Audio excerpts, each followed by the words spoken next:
Tom from Agency Repair here in Aurora, Colorado. I'm going to teach you how to change your basic Bissell vacuum belt. Alright, here's your basic Bissell that you see in Walmart, Target, any of those stores that you see the big box. Alright, so you're going to flip it over. There's normally 4 to 5 screws, sometimes 6, depending on the machine. As you can see, the screws start around the base plate. You're going to want to take it off from the base plate. So as we come up,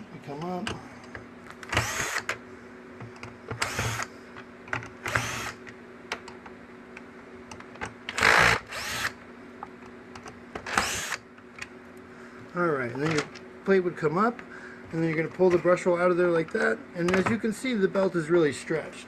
A belt you want to change every 3 to 6 months because they lose their elasticity, and you'll see performance as well as power go down. So then you can tell from the basic belt from the new one that it's very stretched. So then this is the new one, this is the older one. Another thing you want to look for is burns, because if it's burning in one spot, your brush roll might not be good.